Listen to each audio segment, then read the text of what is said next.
오늘 우리에게 주시는 하나님의 말씀은 데살로니가 전서 5장 16절에서 24절까지 말씀입니다. 신약성경 333쪽에 있습니다. 이제 제가 하나님의 말씀을 강독하겠습니다. 이것은 하나님의 말씀입니다. 하나님의 말씀에 경청하시기 바랍니다. 항상 기뻐하라, 쉬지 말고 기도하라, 범사에 감사하라. 이것이 그리스도 예수 안에서 너희를 향하신 하나님의 뜻이니라. 성령을 소멸하지 말며 예언을 멸시하지 말고 범사에 헤아려 좋은 것을 취하고 악은 어떤 모양이라도 버리라. 평강의 하나님이 친히 너희를 온전히 거룩하게 하시고 또 너희의 온 영과 혼과 몸이 우리 주 예수 그리스도께서 강림하실 때에 흠없게 보존되기를 원하노라. 너희를 부르시는 이는 미쁘시니 그가 또한 이루시리라. 아멘. 그리스도께서 강림하실 때에 라는 제목으로 말씀을 함께 나누겠습니다. 오늘 말씀을 이해하기 위해서는 대략 2000년을 거슬러 올라가 데살로니가 교회 성도들의 삶의 자리와 믿음에 대한 이해가 필요합니다. 데살로니가 교회는 심각한 신앙의 문제에 직면하고 있었습니다. 그것은 재림의 지연 문제였습니다. 쉽게 말해 금방 오실 줄 알았던 예수님께서 오지 않으셨다는 겁니다. 여전히 오지 않으실 뿐 아니라 언제 오실지 기약이 없으니 답답하고 혼란스럽기만 합니다. 초대교회 신앙의 근간을 이루고 있는 재림 신앙이 흔들리니 교회도 위기가 찾아오고요. 신앙도 문제가 발생합니다. 함께 신앙생활을 하던 믿음의 형제들도 하나 둘 숨을 거두고 곁을 떠나고 있습니다. 안타까움을 넘어 불안감마저 엄습해 왔을 것입니다. 우리가 제대로 믿고 있는 것인가? 과연 예수님은 영광스러운 모습으로 다시 오시기는 하는 것인가? 바울은 데살로니가 교회를 세운 사람으로서 이 심각한 신앙의 위기에 대하여 답을 해야만 합니다. 그래서 급하게 붓을 들고 써내려간 편지가 바로 최초의 신약 성서인 데살로니가 전서인 것입니다. 오늘 우리의 삶의 자리도 마찬가지 아닙니까? 기독교 신앙에서 재림 신앙을 빼면 아무것도 남지 않습니다. 오랜 세월이 지나며 탄탄한 신학적 토대를 세운 교회는 재림이 늦어진다는 이유로 더 이상 흔들리지는 않습니다. 그러나 그만큼 재림 신앙은 약화되었고요. 교회는 더욱 세속화되고 있습니다. 대림이나 강림이라는 말도 결국 재림과 같은 뜻입니다.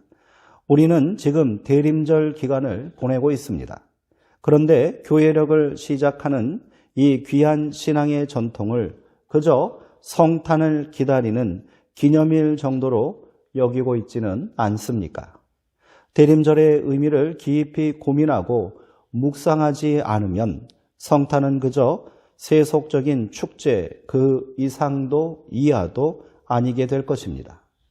오늘 말씀을 통해 우리 안에 재림 신앙이 다시 견고해지므로 대림절의 의미도 새롭게 고백되기를 소망합니다. 바울이 데살로니가 전서를 통해 증언하고자 하는 바는 주님은 반드시 다시 오신다는 사실입니다. 바울은 이 재림을 기다리는 삶이 어떠해야 하는지를 본문 23절에서 기가 막히게 전하고 있습니다. 평강의 하나님이 친히 너희를 온전히 거룩하게 하시고 또 너희의 온 영과 혼과 몸이 우리 주 예수 그리스도께서 강림하실 때에 흠없게 보존되기를 원하노라. 아멘. 여기서 바울이 강조하는 바는 보존되어야 한다라는 것입니다.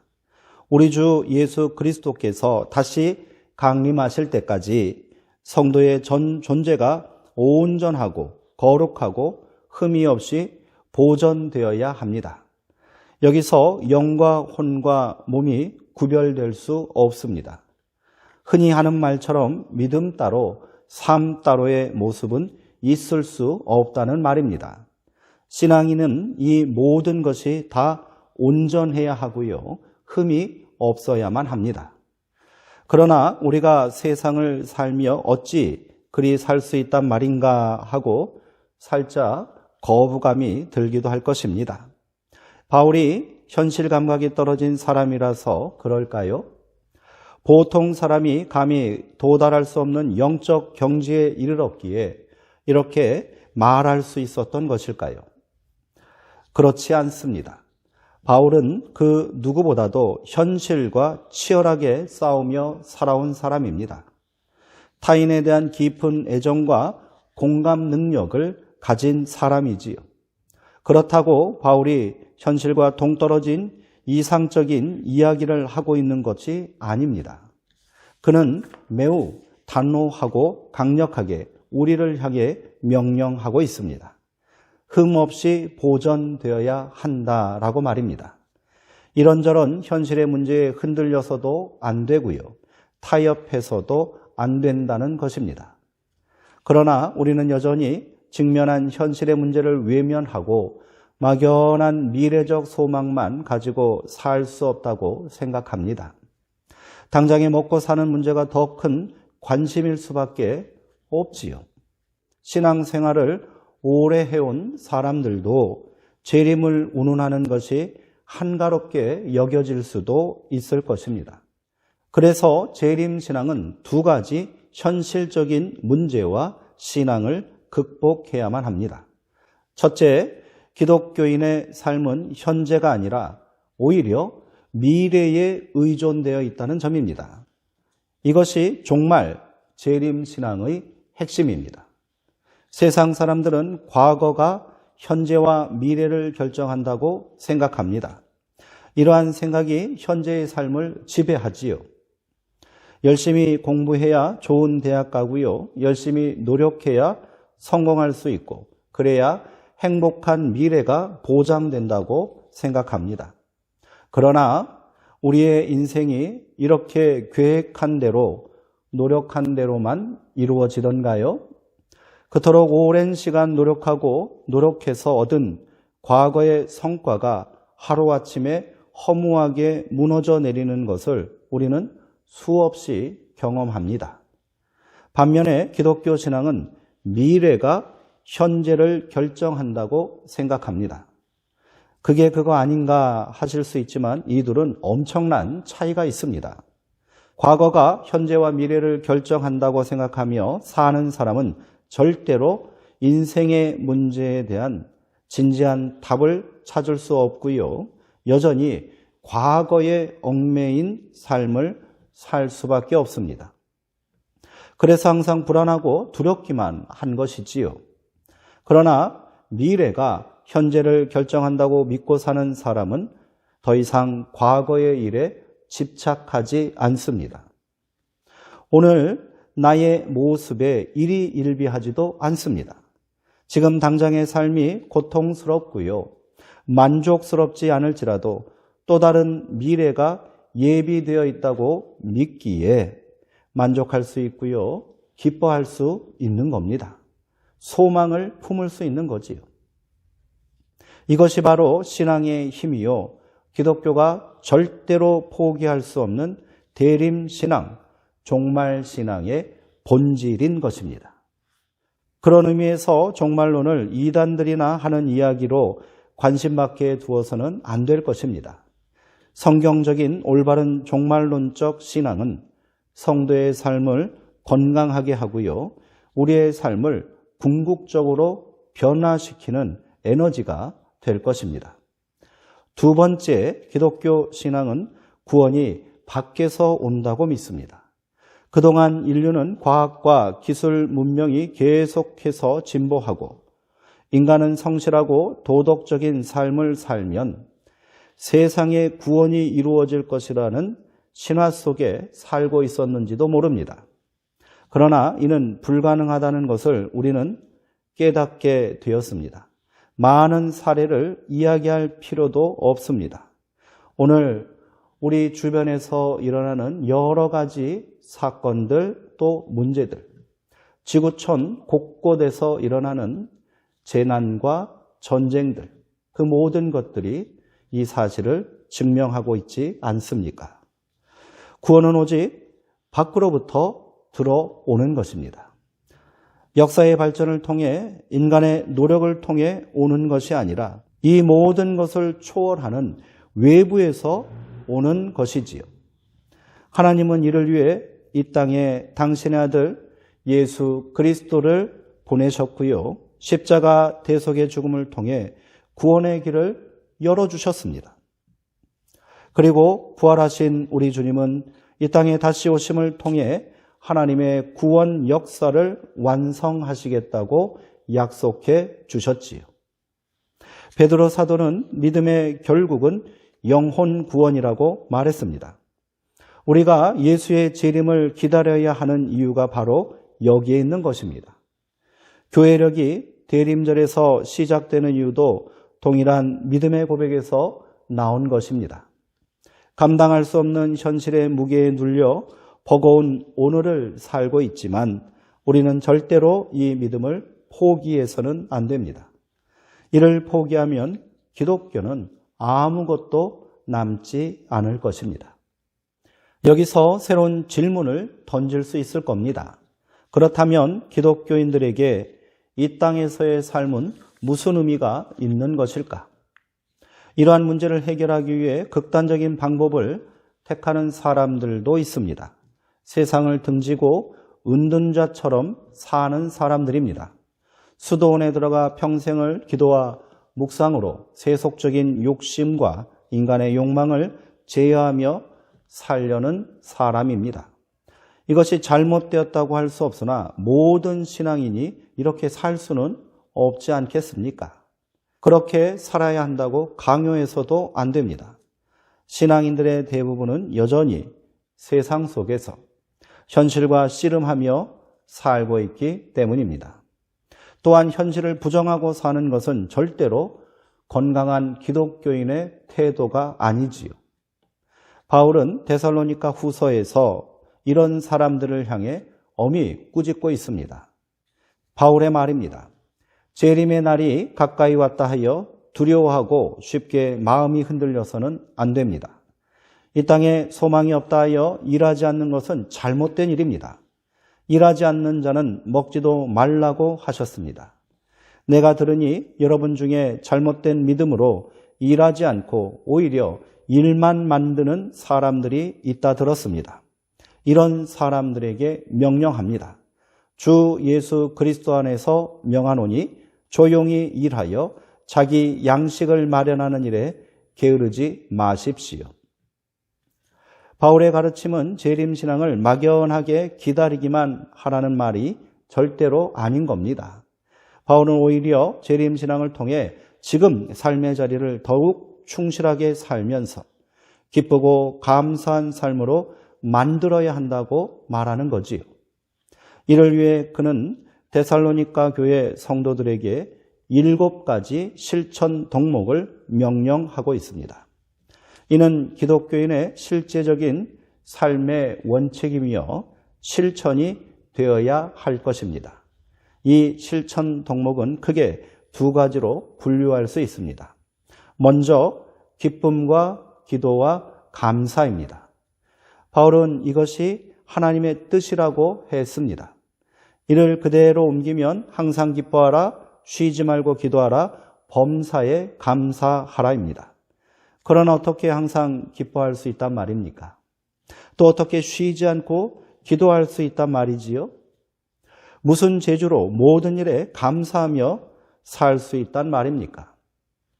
세상 사람들과 똑같이 일상의 문제와 씨름하며 사는 우리가 어찌 그렇게 살 수 있단 말입니까?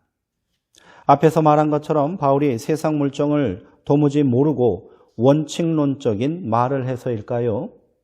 이를 모르면 인간과 세상에 관심이 없는 사람일 것입니다. 바울은 이단 사이비 교주처럼 추종자들을 닥달하고 있는 것이 아닙니다. 그가 이렇게 말한 이유는 이러한 삶의 태도와 실천이 바로 예수의 재림을 기다리는 사람들의 참 모습이 되어야 마땅하기 때문인 거지요. 조건과 환경에 따라 기뻐하는 것이 아니라 항상 기뻐한다는 것이 무엇인지 아는 사람만이 재림을 기다릴 수 있습니다. 이 세상은 상대적입니다. 조건이 붙기 마련이지요. 일이 잘 되면 기쁘고 잘 안 되면 화가 나고 눈물이 나기 마련입니다. 오늘 감사의 이유가 내일에는 불평이 될 때도 많습니다. 신실한 신앙인들도 마찬가지입니다. 우리가 극복해야 할 심각한 신앙의 문제가 바로 여기에 있는 것 아니겠습니까? 이를 극복할 수 있는 영적 동기가 바로 재림 신앙이라는 말입니다.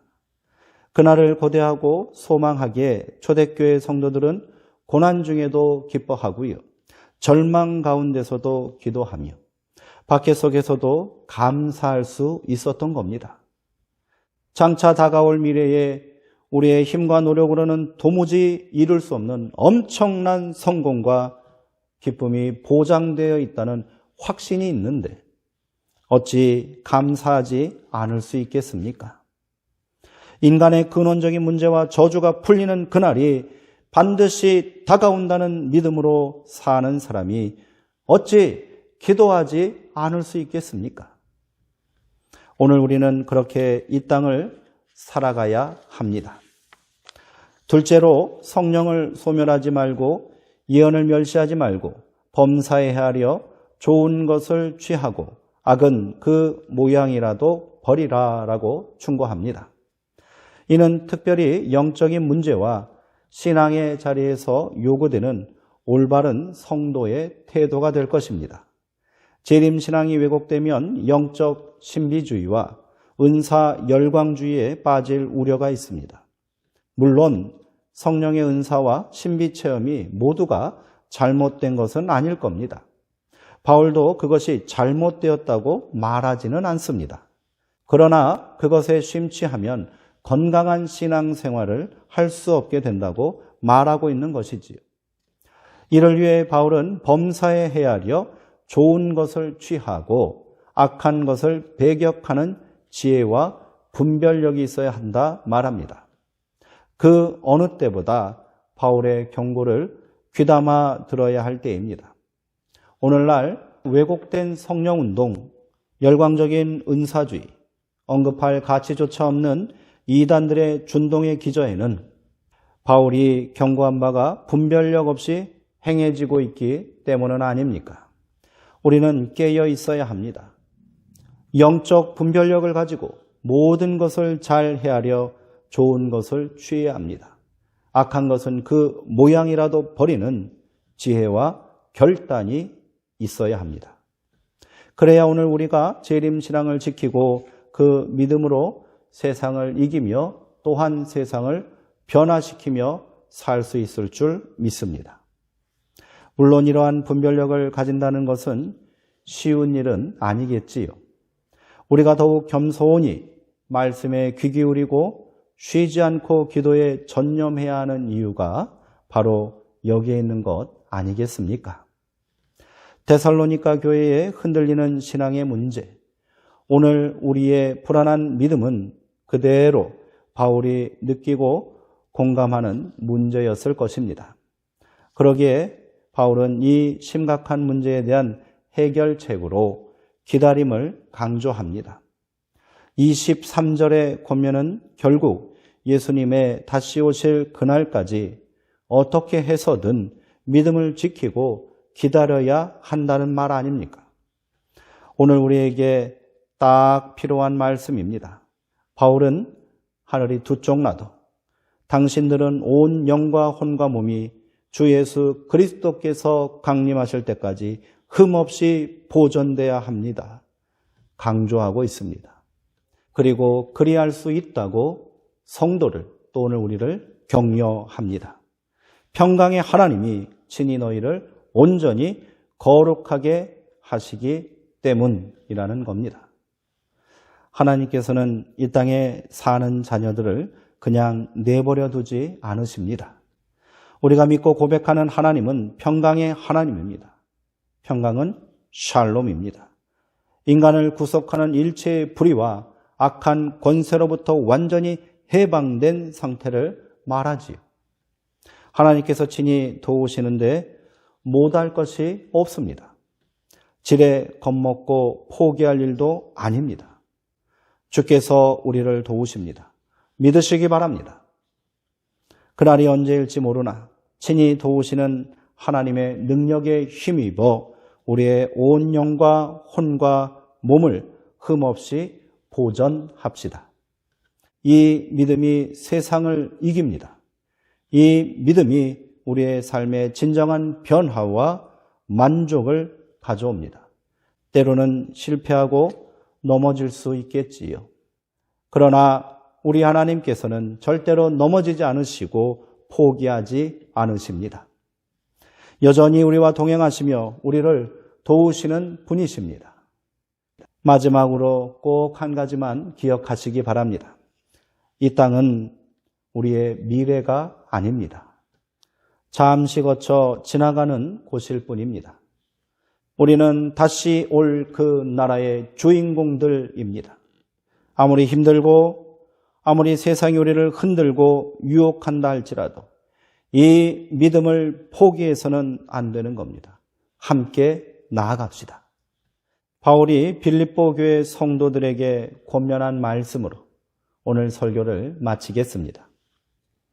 그러나 우리의 시민권은 하늘에 있습니다.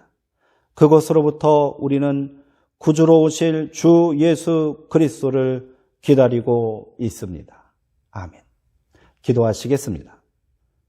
평강의 하나님, 친히 우리를 온전하고 거룩하게 하시는 능력의 하나님, 오늘 우리가 불안한 세상에 서 있습니다. 답답한 현실과 또 막연하기만 한 내일을 바라보며 절망하고 탄식하고 있습니다. 주님, 우리의 믿음 없음을 불쌍히 여겨 주옵소서. 우리 가운데 다시 오실 주님을 기다리는 대림의 믿음을, 재림의 소망을 회복시켜 주심으로 우리의 내일이 오늘 우리의 삶 가운데 그대로 빛이 되어 다가올 수 있도록 주여 은혜를 더하여 주옵소서. 예수님의 이름으로 기도합니다. 아멘.